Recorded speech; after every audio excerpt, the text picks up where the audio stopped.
Hey there, comic book friends, I'm Travis. And it's another special edition of What the Fuge. I'll talk about what's going on with me in my world of comics.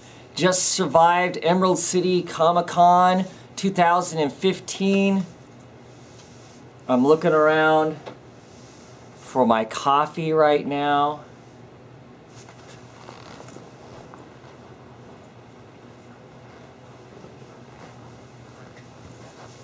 And I don't know what the hell I did with my tea. So, yeah, we're gonna struggle.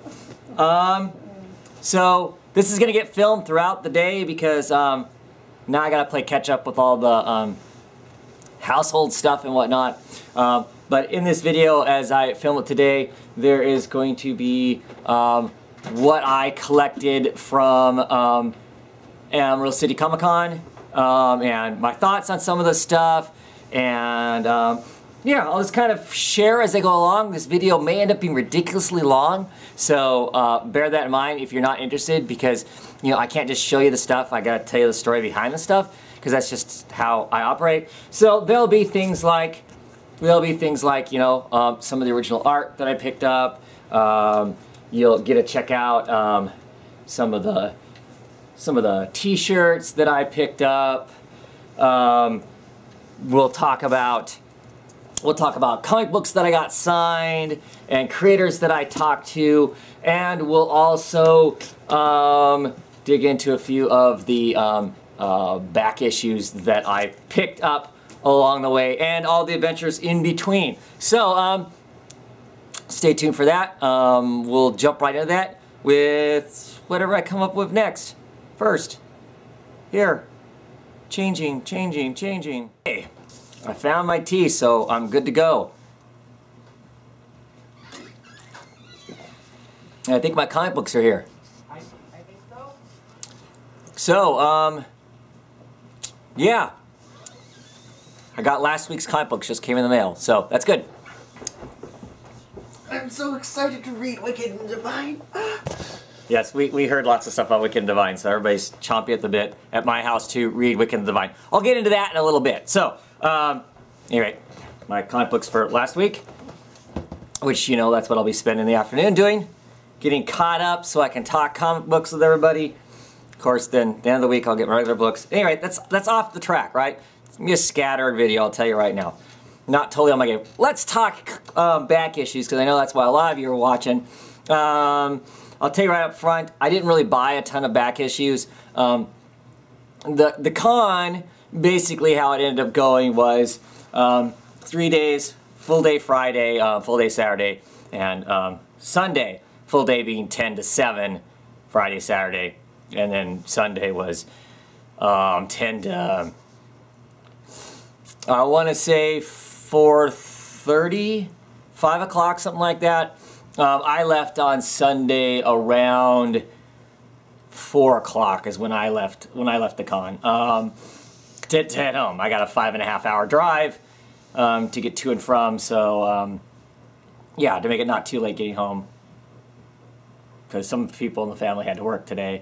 Kids are on spring break, so they don't have to worry about anything. But anyway, so yeah, you know, there pretty much the entire time. The first day, I lined up in queue probably close to 2 hours early. So stood around for 2 hours waiting for the line to move to get through, to get the stuff that I wanted. And I basically, my goal was, I decided art was what I was most focusing on.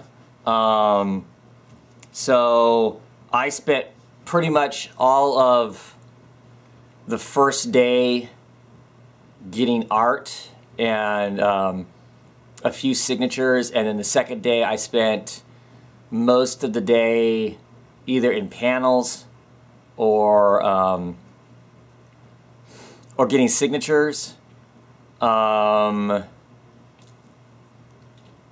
then Sunday I got a few more signatures, went to more panels, and bought some back issues. As I get into each of those chunks, I'll talk more about.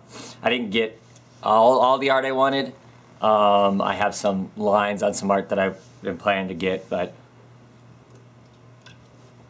anyway, I apologize once again for how scatterbrained this may come across. Like I said, I'm pretty tired. It was a long week. Went with my whole family. My youngest, my daughter, was sick about half of Friday and pretty much all of Saturday, so it made those 2 days kind of challenging. And when I say sick, like, we were at a 5-star restaurant and she didn't make it to the bathroom in time and pretty much hurled all over the lobby. So yeah, so it was a rough Friday night and Saturday. She's a real trooper. We were gonna hang out in the hotel room and not do so much con stuff on Saturday, but she would have nothing with it. I don't think she had the flu. I think she actually, I think she ate a turkey sandwich on Friday from a street vendor that did not agree with her. I don't know, because that's all I can think of. It's the only thing she ate. The rest of us didn't. No one else is sick. And living in a hotel for 3 days with somebody who's sick, if it's a contagious thing, somebody else is going to get it, right? And nobody has. So my guess is that some sort of food poisoning would be my guess. Just the way she was describing it and how she felt and stuff. Anyway, let's get off of that. Let's get on to some comic books. So, this year, basically, I decided I was going to focus on things like My Greatest Adventure, A House of Mystery, and Brave and the Bold. Brave and the Bold probably being the largely, I think, going to be the ballsiest one to collect, just because it tends to be a little more popular, and so sometimes the dollar value of those things are a little more expensive, I think, and because of its popularity, we start getting into the lower numbers. It starts getting pretty expensive pretty quick. Not to say that some of those House of Mystery, like the Burning Rice and art on it and stuff like that, don't go for a mint too, because they do. I didn't spend a whole lot of money on, like I said, I blew most of my money in the first day, my budget on art. I originally planned on maybe I was going to buy one piece maybe, buy a whole bunch of comic books, come back with a big ass, John DaCosta, Running with Comics, Dr. Monkeybot style. I went to a con or I went to a place that was selling comics and I got 3 suitcases worth of comics. That didn't happen. I still don't have the mojo to do that, I guess. I don't know. Anyway, most of my money got spent other places, but I did pick up some comics. Let's talk about those because it's taking too long already. So, Brave and the Bold, that's all I picked up. I picked up a bunch of Brave and the Bold. If you can see these price tags on here, ignore them because everything was at massive discounts from those silly stickers. But, so this is Brave and the Bold. This is Brave and the Bold Special from 1978. It doesn't really have a number on it, so I don't know if it's in a series. Something I'm going to have to look up. But anyway, so this is Brave and the Bold Special. Of course, it's Batman, and so it's Batman, Deadman, and Sergeant Rock, and it hints here that there is a 4th fabulous co-star too.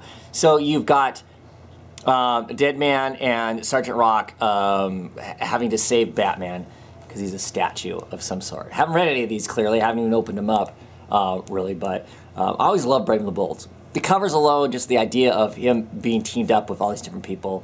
I think it's really cool. But anyway, from 1978, Brave and the Bold Special. Not numbered anything, just a special. So, I don't know.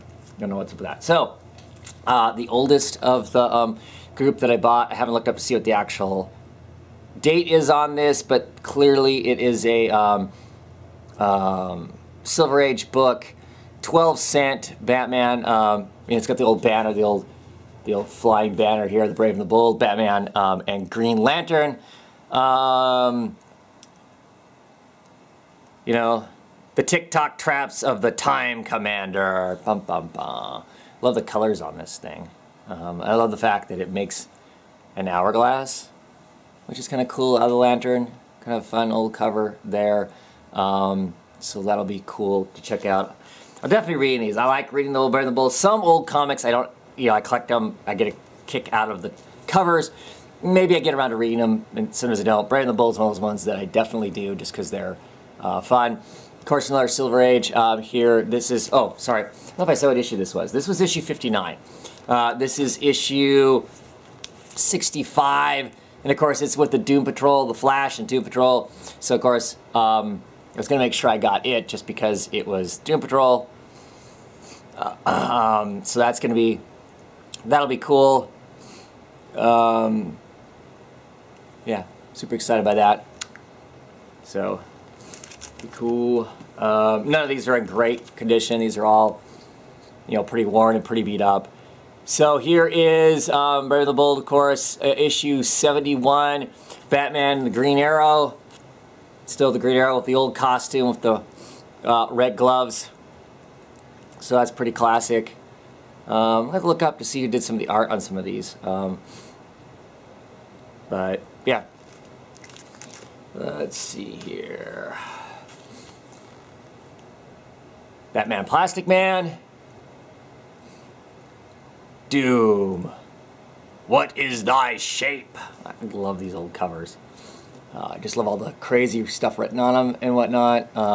You know, all of these have, you know, ticks and breaks in the covers and stuff, and most of them have stamps. This one has a stupid stamp on it. This is December 1976. You know, or some writing on them somewhere. Kind of, as we like to call them, the sexy grade. So here is Brave and the Bold. This is a this is number 97. Of course, this is a 25 cents, but it's bigger and better. So it is you know, thicker book. It's got the Origins of Dead Man in this one. Whatever. But yeah. And this is issue number 98.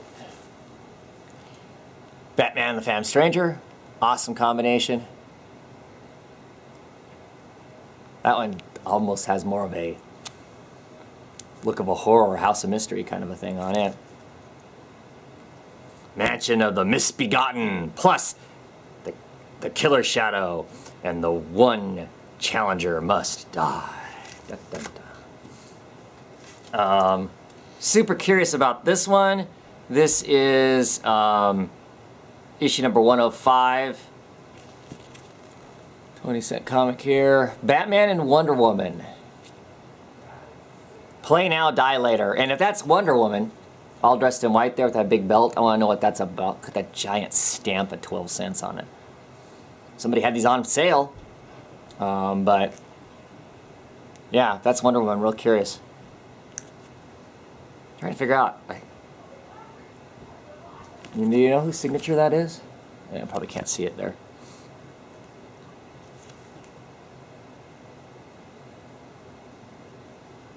I don't know. I mean, this is the Batman that I'm most familiar with. The style. As a kid, this is, you know, my kind of Batman, but it's not Aparo. I know later on Aparo becomes the main artist for at least all the covers of the Brave and the Bold stuff, but Brave and the Bold, issue number 7. Probably taking way too long. You're gonna get bored with this stuff. Black Canary and Batman. I always kind of liked Black Canary teaming up with Batman. So, like that cover. Always curious about these team ups because they just seem out of place. So this is issue number 108. Batman and Sergeant Rock. This one's been written on. Some obnoxious person drew on the cross, drew in casings off of Sergeant Rock's gun, flying off here. Clearly they thought they needed to add their own artistic twist to whatever, and they drew on some other stuff. So not a great copy, but I think it cost me 50 cents, so I don't know. Got hard to beat that. So here we got Batman and the Demon. Another great, interesting combination. I like it when Batman teams up with the magical or mythical entities of the DC universe, just because it's not really his thing. So, here is 110. I don't know if I said what issue this one was. This was 109. I actually have a few of these. They're actually truly in order. So here's 110, teaming up with Wildcat. Quite a few teams up with Wildcat. Seems like they're for a while. Here's the strangest team up in history. Issue number 111. Brave and the Bold, Batman and the Joker. Stay back, nobody lays a hand on my partner while I'm around. Death has the last laugh. So, back when the Joker was the clown prince. This crazy big old smile. That's Jim Aparo. That J.A. And this pose with the cape coming off the shoulders like that. I can pretty much draw that from memory because I drew it so much as a kid. And here we've got issue 118. He's back teamed up again with the Joker, so clearly they must have liked that. Teamed up with Wildcat co-starring the Joker. May the best man slash die. Dun, dun, dun. So. They're both wearing big spiked gloves. I don't know what that's about. But anyway. These are at 25-cent copies now. And so then we get Brave and the Bold, issue number 129. Teamed up with Batman and Green Arrow. Green Arrow's wearing the new costume. It's also co-starring the Atom, the Joker, and Two-Face. I don't see the Atom on that cover, though. But there's Two-Face and the Joker. I don't know why they're having Batman riding a horse, practicing a lance, but... And then we've got 130, co-starring our same people again. So, Brave and the Bold, and 4 famous co-stars. Green Arrow, the Atom, the Joker, and Two-Face. Of course, it really looks like... Oh, there's the Atom on the coin there, of course. Classic. Clearly, the Joker and Two-Face are working over Batman and Green Arrow.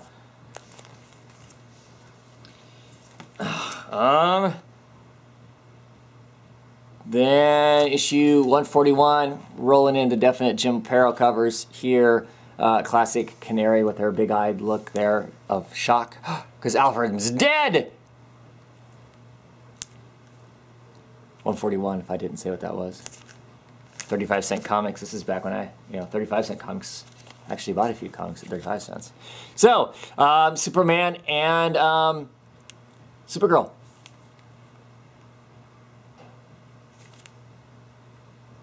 At last, the team you've been begging to see. Why would you be begging for that? Anyway. Also has, you could be the winner of the second Superman movie contest. Ooh. One of the strange ones. 155, Batman and Green Lantern in space. I always think it's strange when Batman's in space. And then Batman and Sergeant Rock. Like I said, he's always curious. This must be Vietnam era Sergeant Rock.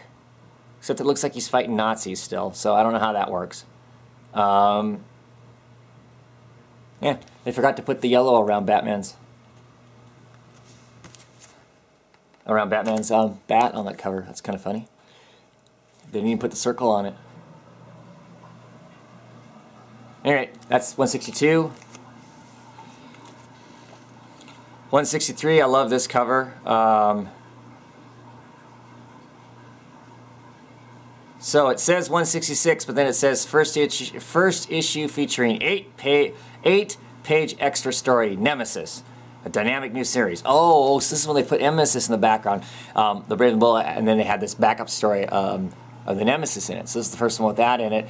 This is Black Canary and Batman. I love this cover because I love this version of the Penguin, his exploding umbrella back there, and along the cityscape. That's kind of a cool. Jim Aparo is actually now signing his signature for the full Jim Aparo down there. Good stuff. And here's another strange one. So Batman and Scalp Hunter. This is 171. Batman strapped to a cannon in the middle of the Civil War. So how'd Batman get back to the Civil War? That always curious about that kind of crazy stuff. And then here's a curious one. This is 175. Batman and Lois Lane. Curious that he's zapping Batman with his kryptonite ray. Why is he acting like that? And then we've got, coming to the end of this, bear with me. So here is Batman and the Riddler. This is 183. These should be easier to come by. They were cheap anyway. So here's 184. Batman and the Huntress. My parents deserve to die, and the Batman must die as well. A different kind of Yuletide tale. Batman's Last Christmas. Oh, noes. And finally, this one I had to pick up just because pink cover. It's like, wow, pink. And it's extremely bright pink. This is issue 186, Batman and Hawkman. Wow, look how pink that cover is. Woo! So that's it. That's what I bought for back issues. Not much, right? You know, especially in comparison to all you guys who are hardcore back issue buyers and whatnot. But it was fun. It was fun getting these. It was fun to get a big pile of them.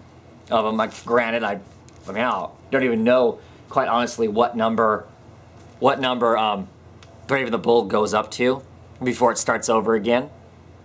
You know, as far as this run of it, and of this bunch I grabbed, 59 was the earliest. I have some that are earlier than this. I have some that are so early that it is the era of where it's like weird sports stories and stuff like that is what the Brave and the Bold is. It isn't even a Batman book, I don't think, at the time.